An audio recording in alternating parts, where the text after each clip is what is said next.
Hello guys, আজ আমি এসেছি প্রাণী সম্পদ প্রদর্শনী 2025 আগারগাঁও চিনমত্রী সম্মেলন কেন্দ্রে আয়োজিত এই অসাধারণ মেলায়।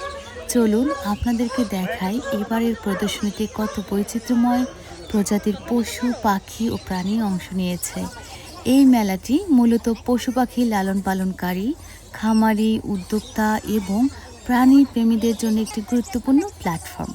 তবে সাধারণ দর্শনার্থীরাও উপভোগ করতে এসেছে তাদের পরিবার পরিজনদেরকে নিয়ে।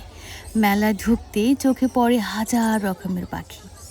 তাদের কিচিরমিচির শব্দ আপনাকে মুহূর্তে মনে করিয়ে দিবে গভীর পাখির জঙ্গলের কথা। এছাড়াও রয়েছে নানা জাতের কুকুর, বিড়াল, ভেড়া, ছাগল, গরু, মহিষ, আরও অনেক কিছু। কিছু স্টল ইতিমধ্যেই বন্ধ হয়ে গিয়েছে, কারণ রাত হয়ে গিয়েছিল। আমার একটু মেলাতে যেতে দেরি হয়ে গিয়েছে, তাই অনেক কিছু মিস করলাম। আমি আজকের মেলায় কিছু পাখি দেখেছি যার দাম 30, 40, 50 হাজারের উপরে। আবার কিছু ডগ দেখেছি লাখ টাকার উপরের দাম। আর এই মেলাটি চলবে 26শে নভেম্বর থেকে 28শে নভেম্বর পর্যন্ত। সরকারি উদ্যোগে আয়োজিত এই ধরনের প্রদর্শনী সত্যি আমাদের দেশের পশুপালন খাতকে আরও এগিয়ে নিতে বড় ভূমিকা পালন করবে। এই ধরনের মেলা মানুষের কী উপকারে আসে জানেন?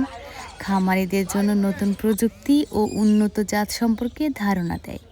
বিশেষজ্ঞদের কাছ থেকে ট্রেনিং ও গাইডলাইনের জন্য সুযোগ মেলে। উদ্যোক্তাদের জন্য ব্যবসায়িক সংযোগ তৈরি হয়। পশু স্বাস্থ্য, পুষ্টি ও লালন পালন সম্পর্কে সচেতন হয়। সাধারণ দর্শনার্থী প্রকৃতি ও প্রাণী জগৎ সম্পর্কে শিখতে পারে, জানতে পারে। আমি তো ব্যক্তিগতভাবে দারুণ উপভোগ করেছি এই প্রদর্শনীটি।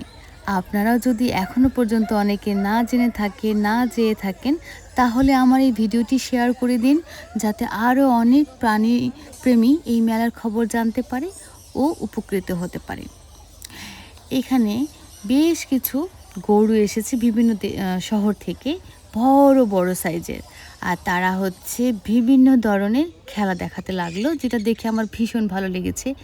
আপনারাও যদি এই মেলাতে এসে এই গরুর এই খেলা দেখেন, খুবই ভালো লাগবে আশা করি। আজকের মতো এই পর্যন্তই। আল্লাহ হাফেজ।